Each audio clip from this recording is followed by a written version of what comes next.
And we are live. Welcome everybody to the June 21st, 2024 Broadband Ready statewide call. This is really an information session about how we're structuring the program next year and why, and kind of going into the specifics of some of the expectations and how we can kind of go about making this cohort a success in the future. So we're going to go ahead and get started. I'll pull up the agenda here. And so you can see there, I think we'll stay here and we don't have to do everybody, but I would like to hit ideally as many regions as we can. And because part of the idea with this next year is that we are going to be really leaning into the cohort model. I got a lot of feedback from people that they were really impressed and enjoyed the final presentations from April 19th and kind of wanted a little bit more meeting and kind of talking between all the different ready teams, because there is such great work going on with people's projects and how they're connecting with people in their region. So I also thought the icebreaker would help with that. So I'll start, which is, what's a hidden gem from your campus or kind of wider community? It can either be something related to the university that maybe people don't realize, or a favorite restaurant or activity or something. So for me, you know, I did my undergrad at the University of Illinois in Urbana-Champaign, and maybe it's cliche, but the barbecue at Black Dog certainly felt like a hidden gem. I haven't had much barbecue better than the original location in Urbana. So if anybody on this call is in town for an IAN meeting or something in Urbana, I highly recommend Black Dog. I'm going to pass it over to, why don't we start with Gary Kinzel? I'll just kind of name just a few people from different groups. They can introduce themselves, maybe a little bit what you worked on last year, and then a hidden gem. Last year we were getting some programs set up within our community technology center, especially the Illinois Tutoring Initiative came in and was using our campus technology or our community technology center to deliver tutoring to students after school hours. And so it was part of the state program. But in terms of a hidden gem, I really would want to just invite everyone to come and visit Southern Illinois. It is, at least by my measure, and I've lived in different parts of the state, one of the most beautiful parts of the state. The forests and the lakes and the orchards, the vineyards, it's well worth a trip. Excellent. Chris Merritt, I saw you on earlier. I'm going to choose you next. Thanks, Robbie. So I'm Chris Merritt, Dean for Innovation and Economic Development at WIU. I also direct the Illinois Institute for Rural Affairs. Last year, we were working with the Reaching Across Illinois Library System to establish some computer Chromebook lending programs in community libraries, and Rails has been just a really great partner. And a hidden gem in Macomb is, so it turns out the origins of the Monopoly game are rooted in Macomb. And so now, given that we're talking about broadband access, you can play Monopoly on our town square on your cell phone. So that's a nice blend of the old and the new, I think, right?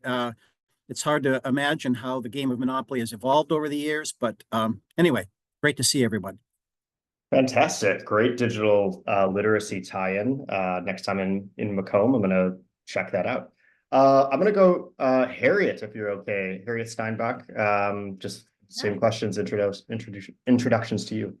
Sure. Hi, everyone. Harriet Steinbach from the North Central region at Illinois State University, which is located in Bloomington Normal. I'm the Director of Innovation and Strategic Partnerships, which is through the Office of Research. We are up to our eyeballs in ready activity right now because we are, after some delays, doing a lot of North Star Navigator digital skills classes. So we've already had two. We have two next week in Peoria, and then we have classes coming up in Pontiac and Lincoln in July, and probably another one in Normal. And part of that's in partnership with Heartland Community College, and that also includes PCs for people distribution. So we're using the voucher code process. So after the training, those that are eligible are set up to have their device shipped to them. I would say in Bloomington Normal, a hidden gem would be the Constitution Trail. It mostly runs north-south, but there are some east-west segments of it, and it is, like in many communities, former railroad that has been paved to be a walking, biking, jogging path. And I think there's 20 plus miles throughout both communities. And so if you are visiting, and you can hop on right from campus and go either north or south. So it is a gem. Fantastic. I'm really liking this. I'm going to cut it short just for the sake of time, but I think this will be maybe an ongoing thing that we do throughout the program. I'm learning a lot about these very interesting things going on in people's campuses, monopoly, trails, the likes. So very, very exciting. Okay, I think we'll just kind of get down to business. Like I said, this is mostly an informational webinar today. You can see the agenda. It's really kind of going through this sort of large draft scope of work and other things that you all sent about, kind of how and why we're structuring this program for next year. So with that, I'm actually going to toss it over to Matt Schmidt, who is now the director of the Illinois Broadband Lab, to just provide a little bit of context and also kind of the direction of where he envisions this program going. So Matt, you can take it away. Yeah, thanks a lot, Robbie, and thanks everybody for joining the call today. And for those of you who have been with us from day one, you've seen the READY program evolve, and you knew that I used to wear a different hat over at the Illinois Office of Broadband. And so the long planned transition for me from the Office of Broadband to the University of Illinois Broadband Lab has taken place in the last couple of months, and we are really excited about what the future holds for the University of Illinois, the Broadband Lab collaboration, our close work with the Illinois Office of Broadband, and really taking the next step with the READY program. And so for folks, just I guess for clarity, the READY program, the collaboration that we have with the Office of Broadband here at the Illinois Innovation Network, it has been intentional from day one. We wanted to decentralize the work of the Office of Broadband. Up until last October, it was just two people, me and grants manager Tim Laffey, and we've seen that office expand and really grow its capacity. And at the same time, we've seen, I think, a steady growth of capacity at the Broadband Lab. And I think the focus here has really been, again, decentralizing a lot of the work, the outreach, the programming. And I think the model that IIN has with its regional campuses, that model is going to serve us well. It has served us well, and it's going to serve us well into the future. And so what we would like to do here in this meeting and then in the next couple of months is transition from the way READY has been to the real promise that the National Digital Equity Competitive Grant Program is going to provide for the Broadband Lab, for all work in digital equity and broadband deployment in Illinois, and particularly for our READY partners, our campuses, and increasingly community organizations and stakeholders at the local and regional level. And so if folks have seen this iterative process over the last couple of years and you've seen, where is this going? It's going right where we want it to go. In the next 6 to 9 months is where it all comes together. And so the slide you see in front of you speaks to the Digital Equity Act. It has 3 different components. One, a state planning grant that Illinois used over the past year to do that ambitious 54-stop statewide digital equity tour that so many of you helped us execute on in spring and summer of 2023. The findings of that statewide tour gave rise to our state digital equity plan. Hopefully you've all had a chance to peruse that. It was really a team effort that had a lot of great feedback and input to it. It was approved by NTIA this spring. It's hosted on the Illinois Office of Broadband website, and it's something that we want to use as a foundational document for driving investment, activity, programming, all the work over the next 5+ years that's going to be in the digital equity and inclusion space. Let's play off of that statewide digital equity plan. And thank you to everybody who really played a role in getting us that key information and doing that outreach on the front end. We're really proud of that work, and NTIA and stakeholders around the state and the country love it. And so it's a great document for us. So that's the state planning grant. That money is behind us. Now we're moving into the state capacity grant, and the Illinois Office of Broadband will be administering that. There's a grant that's coming to the state, approximately $20 million will be available later this summer. And then we're expected to see another 20 million or so a year from now. That capacity grant, all those dollars flow through the state. The Illinois Office of Broadband will be responsible for those, and likely will be putting out a notice of funding opportunity later this year. You may have seen some information regarding program design and outreach taking place right now and throughout the summer, how to get this right, how to design a notice of funding opportunity at the state level that uses those dollars best. Okay, so that's that capacity grant. Moving on from that, here on the right, the competitive grant. That is the piece, that's the last shoe to fall, if you will, but that's the one that's going to be most important for the Broadband Lab, for the READY program, for our collaboration in growing this work to what we envision it and inspire it to be. Essentially, later this summer and into the fall, a federal notice of funding opportunity will be made available, and entities that are not states can apply. So the Office of Broadband will not be able to get any of those competitive grant dollars, but our universities can. And so the READY program for the past couple of years, because this Digital Equity Act has been discussed since spring of 2021, the money will become available, and we want to put the Broadband Lab, our READY stakeholders in a position to get as many of those dollars as possible. And folks, with $1.25 billion available, states that have their act together, $75 million is not out of the realm of possibility for us. And then when you look at putting together a package that leverages philanthropic or other resources, we easily could have over $100 million directed towards digital equity and inclusion for Illinois coming through the Broadband Ready program in the Broadband Lab. And so that's probably the high end of our expectations. But the point that we want to make is now is the time for us to put our ducks in a row, to be thinking about how to put our best foot forward and to leverage, I think, some incredible resources and assets and experience that we've formed through the Ready program in the next several months. So with that said, I hope I got your attention. This is what we've been referring to for all these years. The time is now to really kind of bring these pieces together. All right, so just to kind of visualize it here, that Digital Equity Act passed in fall of 2021. We've been aware of it for over 3 years. We've been preparing for it. We've got that capacity and planning grant that's going to the state here in that orange color. Below it, the competitive grants flowing to non-state actors such as universities, local community-based organizations, other stakeholders. And so that's the moment we're in right now. Let's organize ourselves to go after those funds. And instead of talking about, you know, a $50,000 annual grant or $100,000 in support for your Ready project, we could be talking about significant multiples of that. And so this is exciting. The next slide talks a little bit about the Ready program. And as you've seen, it has evolved over the years. We had cohort 1 that we just wanted to get half of our 10 regions engaged.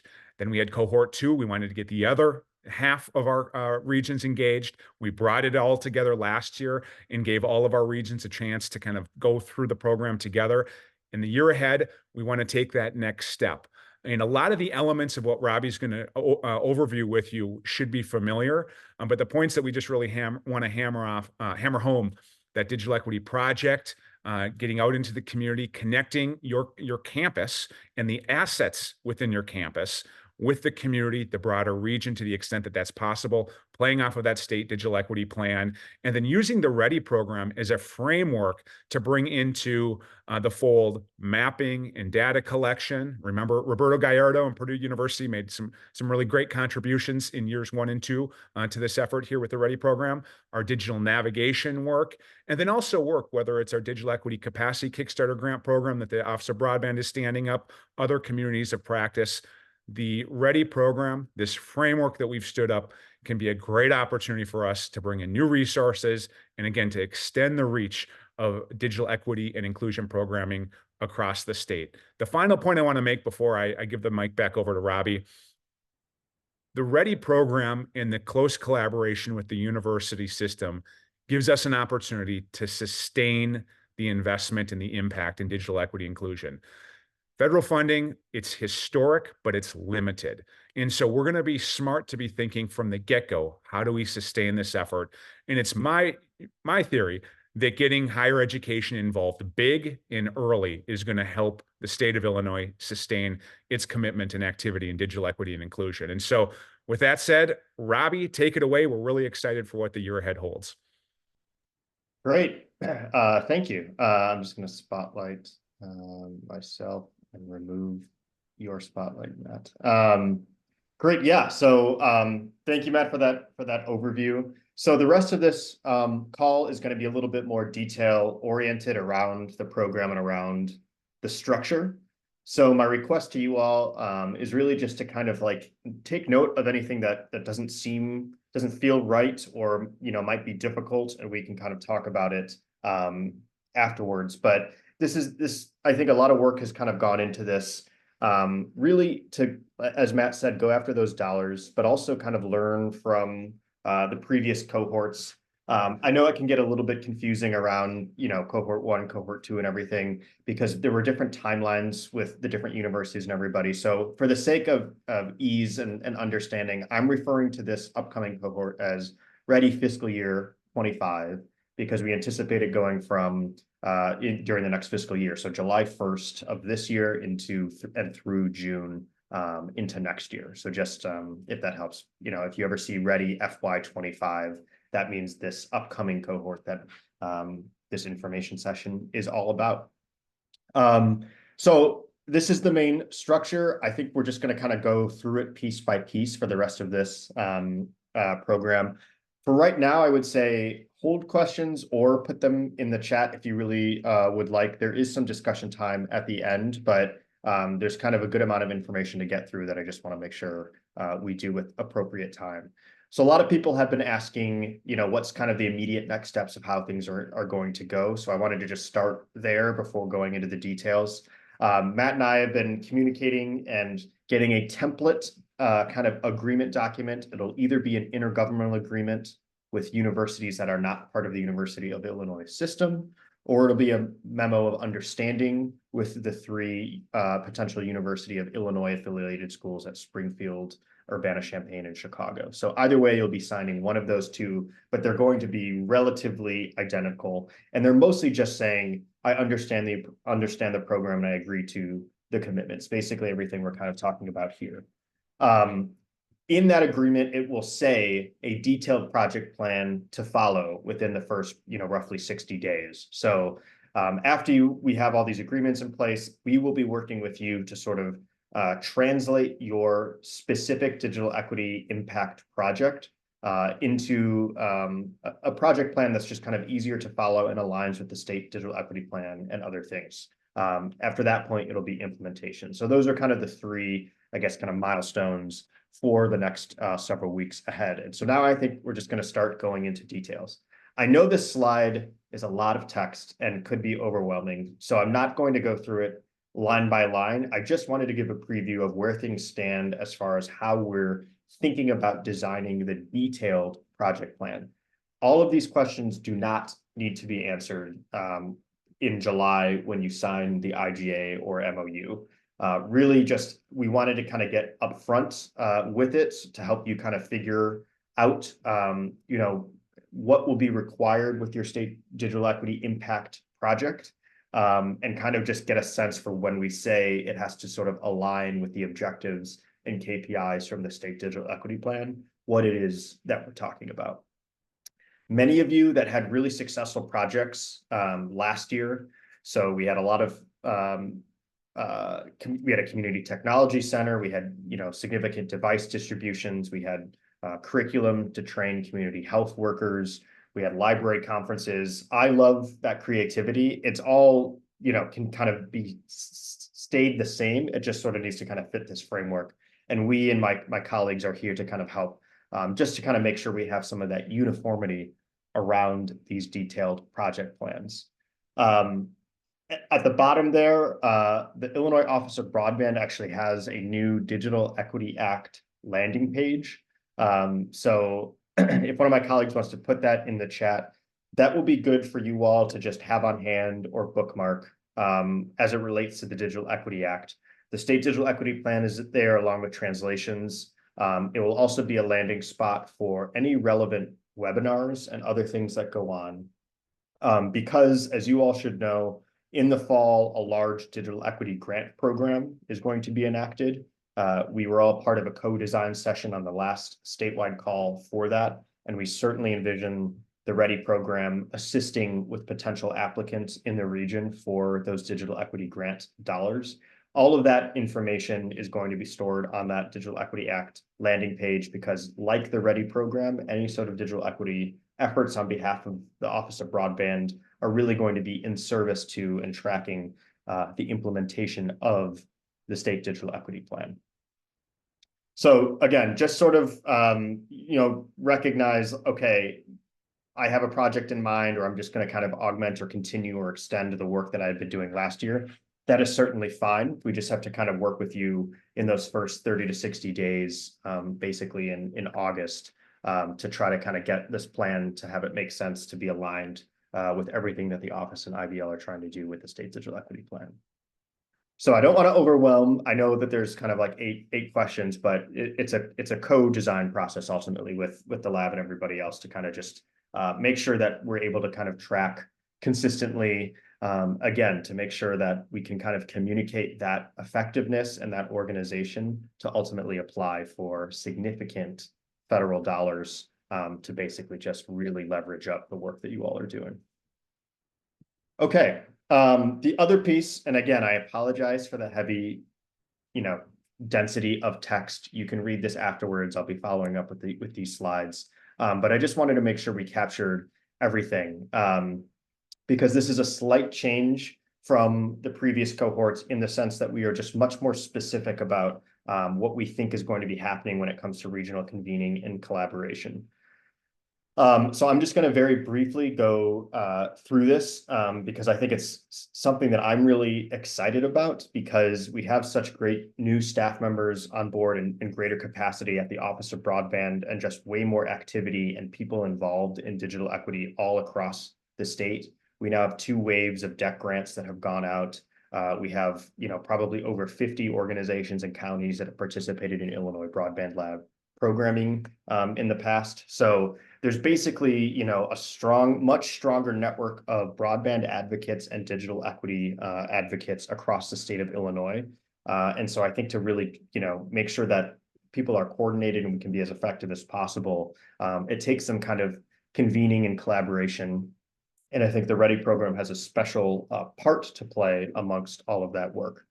So in the kind of IGA and MOU, you'll be agreeing to most of these things here as being kind of a regional convener and collaborator. One of them is we are envisioning of going to every region at least once over this, at least like now until the end of the year, because there's so much activity going on. We have the BEAD allocation dollars, if people here have been participating in that process in which the subgrantees will be selected, and there's going to be a lot of kind of questions and workshops and things like that, as well as the main thing that I mentioned, those digital equity grants. Therefore, it's very likely that when September comes around, the NOFO date will be ready for the digital equity grant, and it will be really great if Illinois Office of Broadband and Illinois Broadband Lab staff can basically kind of come to a region, contact the university and say, hey, we just would like to kind of invite as many people in this region as possible. Do you have a space of around 30 to 50 people that we can kind of meet to hold this workshop or this webinar? So that's one of the big asks, I think, is just kind of being that convener of a region via the university to say, yes, we have a space, you can go there. Similarly, a slight change from last year, based on feedback from the groups, we still want to have active and robust and diverse ready teams in each region, but we also recognize some people were able to do, I think, a lot of really great work just with kind of a small knit group of people. So instead of, trying to have a ready team in which, 16 counties in some cases are represented in some way. I think the better idea is basically work with us to kind of host at least a quarterly meeting on something extremely relevant to the region to kind of get people involved in that way. If they want to kind of directly help with your digital equity impact project afterwards and everything, that's absolutely wonderful. It's really just kind of providing a space for people in the region to come and learn or share about what they're doing without sort of having this expectation that they also should be at monthly statewide calls or monthly regional check-ins. It's a little bit more of a relaxed schedule that's a little bit more targeted towards particular themes and other things and certain webinars that we might be doing. For example, hosting a webinar to basically help people digest and apply for those digital equity grants would be a really fantastic quarterly meeting opportunity for Ready teams. The last, couple are really just the big task before the Office of Broadband and Illinois Broadband Lab are going to be kind of measuring and tracking the implementation of the state digital equity plan. There are plans in the work to bring on a data manager or a data analyst of some way to kind of contribute to mapping and understanding a lot of the ecosystems and contributing to those reports that have all those KPIs. So the request here is basically just you'll be in communication with us when we have specific requests around what kind of things of regional engagement are going on in the region. And then lastly, as Matt kind of had said, one of the main goals is to get beyond the university, use the resources, but kind of expand outward into your campus, into the greater town or county, and then into the larger region. So because of that, we are encouraging people to have at least one kind of main organization that either does digital navigation or digital literacy curriculum, or would be an opportunity to do a device distribution event. We've just found that if there's at least kind of one main organization like that, it could be a library, it could be a community-based organization, whatever. It can just help a lot with different initiatives that are kind of cross-regional.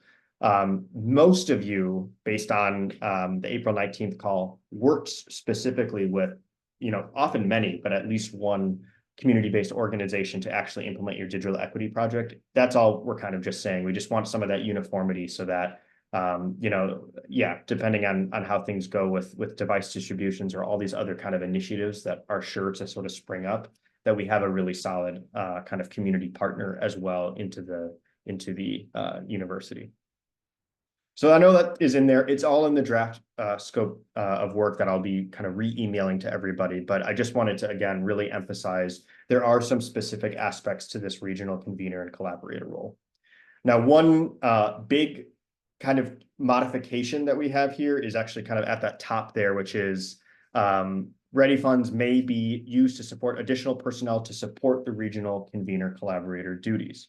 So if you as a university are sort of looking at this and saying, I have a specific digital equity project in mind, but I don't think I have the capacity to do some of these regional convener collaborators, my answer would be, that's okay, but there are going to be these requirements. And so if you know that's something that you don't have time or space for, then we would say, please have a different organization kind of step in to be that kind of regional presence. It's in the name of Ready. It really does kind of, I think, have to be at the core of this program as we apply for those federal grant dollars. So yes, it is kind of an increase in the sense of like certain deliverables when we're talking about convening and collaboration. But by all means, there's a lot of flexibility, I think, about recognizing if there's sort of a partner or regional stakeholder that can do these sorts of things really well. Basically, shifting some of the grant money over to them, I think is absolutely in the works and something that we're thinking about. Okay, last piece kind of this specific breakdown when it comes to the scope of work is the graduate assistants or university staff. I know doctoral fellows are kind of more common in certain regions than others. So we are really trying to lean into this piece of the Ready program. Matt has a lot of experience kind of working with universities with grad assistants. You all seem to, have great success and know how to do this really well. So we're kind of leaving it up to you, but really just kind of emphasizing to say, when we describe the type of work that we're envisioning for graduate assistants, it's basically 1 to 3 main things. One is direct assistance on your digital equity impact project. So if we're trying to do this, we're trying to reach community healthcare workers to get them trained on this digital platform so that they can kind of, train others in this space. Great. We can bring in a grad assistant. They can kind of help with that project. That's excellent from our standpoint. The second is digital navigation, and I'll talk a little bit more about this at the end, but I think there's immediate positive impact if a graduate assistant who's interested in doing digital navigation work to just kind of have the support of the university and get to work right away. There will be Lead for America fellows or other digital navigators kind of across the state. This is kind of a growing field, a growing infrastructure and other things. And so plugging in the grad assistant to your university directly and with that larger network is certainly on the table for the READY program, and something that we actually highly encourage. Again, that can also, you can start to see how the lines can easily blur because digital navigation is often a part of people's digital equity impact project. So the idea is both of those are there. And then lastly, all of those kind of responsibilities and deliverables that we talked about, that regional convening and collaboration, certainly apply to the graduate assistant as well. Whether it's helping to connect people, doing site visits, anything to sort of spread the work out into the region. Absolutely, I think a graduate assistant would be really, really well positioned to contribute to those efforts. Last thing on for now is the Digital Navigator kind of fellow program is beginning to kind of take shape for the next year. And it certainly is a challenge to, I think, identify really, really strong host organizations in each region and get strong applicants from the region to be digital navigation fellows. So that's an action step that I have at the end here that, if you want to kind of do some brainstorming on your own right now, I think is highly encouraged of what are some great nonprofit organizations or others, other types of organizations that could be a good spot to host a digital navigator fellow. And then we can kind of connect you with Anita, who's going to be kind of leading that project for each region.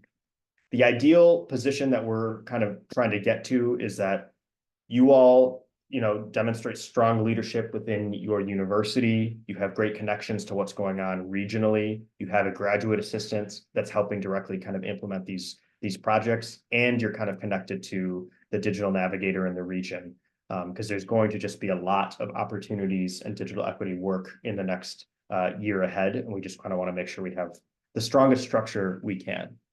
That's how it's formulated there. Okay.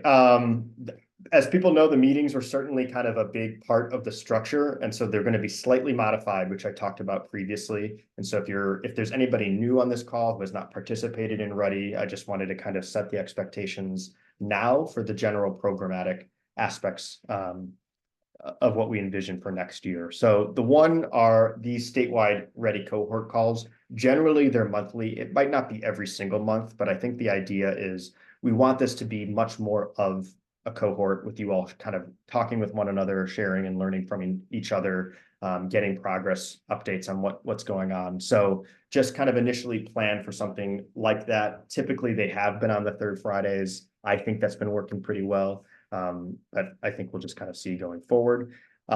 Secondly is check-in calls. So that's going to be a part of this follow-up email, is that we need to kind of move the ball forward on these IGAs and kind of just getting ahead of this and started on this work in READY. So those also typically are monthly. And it works, I think, really well to try to schedule them in the first 2 weeks of the month. That way I can kind of have some flexibility, check in with you, and then we all kind of meet that third week more or less, and kind of go with that structure. And then lastly, rather than trying to build out a super strong network and have them attend all of these different meetings, I think the goal will be, in September, you've got a detailed project plan, and we kind of look maybe identify a date for an in-person meeting, and then also just recognize, hey, it would be really helpful to do a webinar or a regional meeting about blank, or this event is happening in the region, and just kind of use those opportunities to, I think, do some of the more direct engagement with the region. As I mentioned before, there's just so much more activity now, even than a year ago. We've had now well over 20 counties participate in the broadband breakthrough program. So you have those counties that are directly applying for funds or sort of have a much deeper understanding of the community broadband planning process. There's 2 DEC communities of practice that have received digital equity dollars that are implementing digital equity projects. So we just kind of want to make sure that the right people are speaking to each other in a region, in addition to any type of site visit or thing that we have going. And I should add, you know, there's so many kind of events and conferences around broadband going on all across the state. So don't feel like, you know, you need to kind of create something from the ground up for these regional kind of quarterly meetings. It's also just really just kind of setting the expectations of, you know, we have staff and greater capacity now. We would love to kind of check in on different things that different towns or counties are doing across the state. Again, it's just sort of like putting into action what we mean by some of that collaboration and regional engagement work. On to specifics. This is roughly sort of what was agreed upon in the previous year to give any new folks kind of a taste of what it is. So the central, you know, region met on the first Wednesdays, East Central on first Thursdays, that sort of thing. I also put what would be those dates in early July. So my request to all of you on this call is to just look at this and see if that makes sense, because that's going to be the starting point when I email you to follow up, so that we can kind of have a meeting in early July to discuss the IGA or MOU and kind of get to work on thinking about your specific digital equity impact project.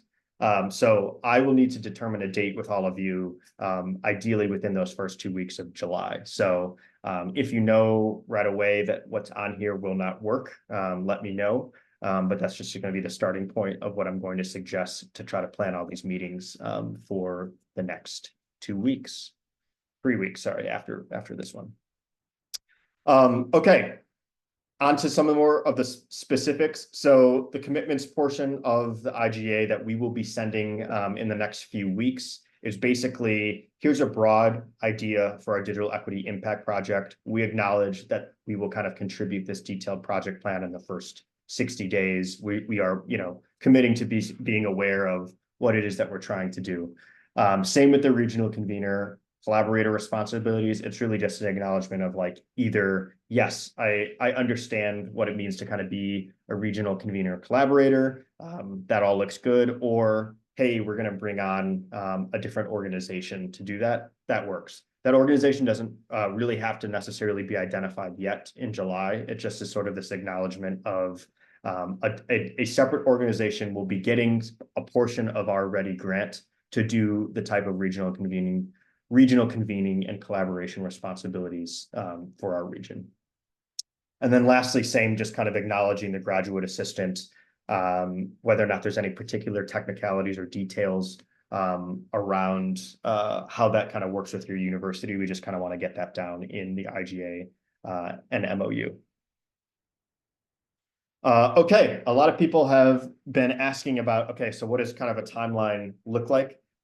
Obviously, this is subject to change because we're dealing with federal grant deadlines. We're dealing with, you know, even federally kind of a big election going on in November. So certainly, you know, things are kind of going to change and we want to adapt accordingly. So this is just kind of a broad layout of what we see as far as the programmatic portions of the next READY cohort. So roughly speaking, August 1st, we would like to kind of have everybody pretty much on board that we think is going to participate in this READY program. Throughout that process, we'll kind of be doing a back and forth to get your detailed project plan in order. It will just be a form, basically, with those roughly 8 questions that we identified. And, you know, you'll kind of send it to us. Everything kind of looks good on our end. You know, you're good to go. Otherwise, we'll kind of start a conversation and just sort of refine it in such a way that I think it works for everybody. So we're aiming to do that by September. In the fall, there's going to be that digital equity grant notice of funding opportunity. And so with myself and the team at the Office of Broadband, I'm sure we're going to be doing just kind of different workshops and things around the state, some virtual, some in person. So that's just something to kind of keep on your calendars that we'll be discussing. Something that's new is we would like to do just a brief kind of project in progress check-in in December. We'll probably do it over 2 different statewide calls because it's really challenging, I think, to give people the time and respect to talk about their work and have up to 10 different regions do so. So these are kind of loose, so don't get too hung up on it, but just this idea of encouraging people to kind of share out what they're doing more frequently and work, together. Because of that, we're going to have this kind of project in progress portion, and then kind of a similar, most likely have some sort of regional engagement event in the spring, and then a report out in June. So again, this is the next few months. It's really about fine-tuning everything here to get those IGAs over to you and signed, then working on the detailed project plan. And then really it's just kind of like implementation and being part of this cohort. The basic budget breakdown, there's a lot of flexibility over to you all on these funds. If anybody's new to this program, how it works is basically within 30 days of signing the IGA, you get 50% of the funds, and then the remaining funds upon kind of completing all those deliverables with those final presentations. So obviously there's a lot of flexibility here. I know some universities also have to kind of classify things slightly differently, but I think a good approach is to kind of just think about it in these relative buckets. So there's the personnel, of which we would recommend having the GAs be a portion of that, as well as the work that you all are doing and leads. The digital equity impact project itself. So whether or not that you're going to be doing laptops or hotspot distributions or those sorts of things, just being wise with kind of using your funds for there. And then regional collaboration, I think it's important to kind of set money aside for there. A lot of times lunch works really, really well for bringing in people from across the region. Some of the regions are very large. And, even though you're only 3 counties over, that can still be an hour-and-a-half drive or something like that for many people. So the general meeting structure that has worked well in years past is to basically do it over the lunch hour, kind of on both sides, to allow people to kind of travel in the morning and the evening. So we just wanted to make sure that that is also kind of just worked into your budget accordingly. There will also be a budget template sent with the IGA and the MOU, for you all to kind of use. But obviously, the details will kind of be worked out as part of one of the early deliverables. Okay. For people that have participated in years past or last year's cohort specifically, I just wanted to kind of call out just a few of the changes based on the feedback we heard from you all that will be happening for this next year. So as you heard Matt say and others, there's a lot of time has gone into kind of designing this program, and it is structured for those federal digital equity dollars. I think it represents a really exciting opportunity. And I think it also represents the opportunity to elevate broadband and digital equity work as a kind of deep social issue that the universities are working on. Because of that, I think there's a lot of room for improvement on our end around just amplifying a lot of the great work that's been going on through stories, through social media. This is something that, not to call out Josh Irebeck specifically, I thought he did a really good job with, and kind of, told us, I think there's huge opportunities for improvement there. Just in the sense of there's videos that people have done, press releases, universities, I think, do a really great job of highlighting a lot of the social impact work that they're doing. So getting into those streams is certainly a part of it into next year. And I think just broadly speaking, kind of really recognizing the tremendous social issue that digital equity and broadband access is in this day and age. Certainly a requirement, I think, for proper education through universities or higher education. But then it touches so many other sectors that we don't need to go into right now. But the point is just really kind of, I think, taking that framework with us.